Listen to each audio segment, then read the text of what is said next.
everybody. I hope you've had a good start to the week. We are currently at page 31.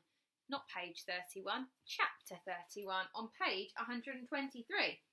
So we're going to start here today. We left it yesterday with Carla and Bradley. Bradley went to go and catch up with Carla, didn't he? And he spoke about wanting to read a book and then mentioned that he couldn't get one from the library, so Carla lent him one and he seemed to really enjoy it. All about elephants and tomato juice by the sounds of it. Okay, chapter 31. What you doing, Bradley? Asked Ronnie. He's reading, Bartholomew replied nastily. He says he doesn't want to be disturbed. He thinks he's too good for us now that he does his homework. Oh, be quiet and let him read if that's what he wants to do, said Ronnie. Thanks, Ronnie, said Bradley. I knew you'd understand. I knew you'd understand, mimicked Bartholomew. Ronnie understood. She knew about Carla. Bradley returned to his book. Uncle Boris and Aunt Ruth are married. I bet you thought you already knew that, except you're not as smart as you think they are. They were my uncle and aunt even before they got married. Uncle Boris is my mother's brother and Aunt Ruth is my father's sister. They didn't even know each other until my parents got arrested for stealing the elephant. Then they both came here to take care of me. Ha! They fell in love and got married a week later. It was sickening. You're lucky you weren't here. I've been cheated out of an aunt and an uncle. If they had each married somebody else, then I'd have 2 aunts and 2 uncles. Now I only have 1 aunt and 1 uncle. I wonder what happened to the aunt and uncle I don't have. I wonder if they married each other too. Bradley looked up. He tried to make sense out of that last paragraph, and it made him think. A lot of the parts in the book made him think. That was one of the things he liked about it. It made him think about his father too, about why the man who shot him wasn't in jail. There was a knock at the door. His mother entered holding a piece of paper. Oh, you're reading, she said. That's good. It's a good book, he replied. I just got this letter from the Concerned Parents Organisation, she said. There's going to be some sort of meeting about Miss Davies, your counsellor. Bradley's heart fluttered. It says if I have any complaints, I should come to the meeting. She shrugged her shoulders. I don't think I have any complaints. She seems to be helping you. Do you have any complaints? Oh, no. He doesn't have any complaints, Claudia laughed, coming in behind her mother. He's in love with her. I heard him say it to his animals. What? Bradley exclaimed in a very high voice. Claudia snickered. Look, Mum, he's blushing. That proves he loves her. Bradley wished he could crawl under his bed and hide. It doesn't prove anything, said Mrs. Chalkers. Quit teasing your brother. Where'd you get the book, Bradley? Claudia asked, like she already knew the answer. His heart was beating very fast. Carla gave it to me.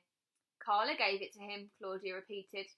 Well, I don't care where he got the book, said Mrs. Chalkers. I'm just happy to see he's reading it. The only reason he's reading is because he's in love with his teacher, said Claudia. She's not my teacher. She's my counsellor, said Bradley. Claudia roared with laughter. His mother laughed too, but she quickly covered her mouth. I didn't say I was in love with her, Bradley insisted. We were just talking about my counsellor, not my teacher, that's all. Are you going to let him marry her, Mum? Asked Claudia. Mrs. Chalkers smiled. Well, I don't know. She seems like a very lovely girl. Bradley felt like he was going to die. His sister was hysterical. So you don't have any complaints about Miss Davies? His mother asked seriously, getting back to the letter. She's okay, he said without emotion. Claudia snickered. Well then, I won't go to the meeting, said his mother. Come on, let's leave your brother alone. The Concerned Parents Organisation never like anything, said Claudia. They're always causing trouble at my school too. They want to turn kids into robots. Bradley watched his sister and mother walk out of his room and shut the door behind him. He lay down on his bed. His face was on fire. So, I love her. What's wrong with that? Nothing, said Ronnie. They just don't understand about love. The door opened again. Claudia stuck her face inside and said, If the Concerned Parents Organisation ever found out Carla kissed you, she'd be fired for sure. Oh my goodness. Chapter 32. Bradley paid close attention to as Mrs. Ebble taught arithmetic. He nodded his head every time she said something that he already knew. Once he almost raised his hand to answer a question, but he lost his nerve. Somebody else gave the answer he would have given. I knew it, he thought as he nodded his head. He had spent recess in the library reading My Parents Didn't Steal an Elephant by Uriah C. Lasso. When he was leaving the library, Mrs. Wilcott stopped him and said, "You were reading, weren't you?" "Yes." "Good for you, Bradley. Good for you." He smiled now as he remembered it. It's because of Carla's book, he thought. The book was his lucky charm. As long as he had it with him, it seemed like nothing could go wrong. His black eye was all gone too. When the bell rang for lunch, he put his arithmetic book away, took out his lucky book, and walked to Mrs. Ebble's desk. "May I please borrow the hall pass?" he asked. She let him have it. He knew she would. He was holding the magic book. He walked to Carla's office. Just as he was raising his fist to knock, she opened the door. "Bradley, what a pleasant surprise. You want to have lunch together?" he asked. "Oh, I'm sorry. I can't. I have to go to the principal's office." "What's the matter? Did you get in trouble?" he joked. She didn't laugh at this joke. She shrugged her shoulders and then headed towards the principal's office. Maybe she really did get in trouble, Bradley thought as he watched her go. It's probably because she doesn't believe in rules. She must have broken one without knowing it. I should have warned her. But he wasn't too worried. He couldn't imagine anything bad ever happening to Carla. He walked through the auditorium and outside to the playground. He sat down on the steps outside the auditorium and ate his lunch. At least he had her book with him. That was almost as good as eating lunch with her. He didn't read while he ate. He was afraid he might accidentally spill food on the book, even if there were no such thing as accidents. Colleen Verigold walked by. "Hello, Colleen," he called to her. She stopped and looked at him oddly, then walked away without returning his hello. Bradley didn't mind. He had said hello to Colleen because he knew Carla would appreciate it. He felt Carla was watching over him, and it didn't matter that Colleen didn't say hello back, because in his heart he heard Carla say, "Hello, Bradley. It's a pleasure to see you today." He finished eating and then opened the book. "Guess what they've done now? They wallpapered the garage. I told you they were crazy. Whoever heard of anybody putting wallpaper on the walls of a garage?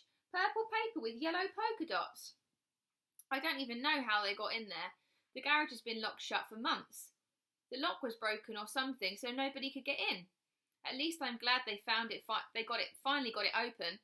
It was beginning to smell pretty bad. You could smell it from the driveway. Now it just smells like paste. I can't wait until my parents get home and put an end to all this craziness. Their trial is next week. They've been found innocent. I mean, if they stole an elephant, I'd know about it, wouldn't I? Where could you hide an elephant?" "Look, he's reading," said Robbie. "I didn't know he knew how to read," laughed Curtis. Bradley looked up. He was surrounded by Jeff and his gang. "He can't read," said Brian. "He just looks at the pictures." They all laughed. "What you reading?" asked Russell. Bradley closed the book and slowly stood on the concrete steps. "Chicken chalkers," said Dan. Andy bounced a basketball. Bradley glanced behind him. Doug was blocking the door to the auditorium. "What's the matter, Bradley?" he asked. "Hey, chalkers, what's the name of your book?" asked Robbie. He looked at his book and then stared defiantly at Robbie. "Let me see it," said Robbie. Bradley clutched it against his chest. No matter what, he wasn't going to let them harm Carla's book. "Aw, come on, Bradley, be a pal," said Robbie. "I just want to see it." Curtis chuckled. Robbie stepped up toward him. "You can't read anyway," he said. "Give it to me and I'll read it to you." He reached out and rested his hand on the book. Bradley jerked it away. "Uh-oh, I think he's getting angry," said Brian. "I just want to see it," said Robbie again. He reached for the book. Bradley held it under his left arm and against his chest. He made his right hand into a fist. Robbie backed away. "Jeff," he called. "Come on, Jeff, teach him a lesson," said Dan. Jeff stepped between Andy and Russell. "All right," said Curtis. "Hold on," said Andy. "Let him get off the steps." The boys backed up. Bradley, clutching his book, walked down the concrete steps to where Jeff was waiting. "Do you want me to hold your book, Bradley?" said Andy. Bradley glanced at him. "Don't worry," he said sincerely. "I won't hurt it." Bradley handed Andy the book, then looked back at Jeff. They stood on a patch of grass and dirt and faced each other. The bruise around Jeff's eye had turned brown with a greenish tint. Jeff raised his fists. The other boys formed a circle around them.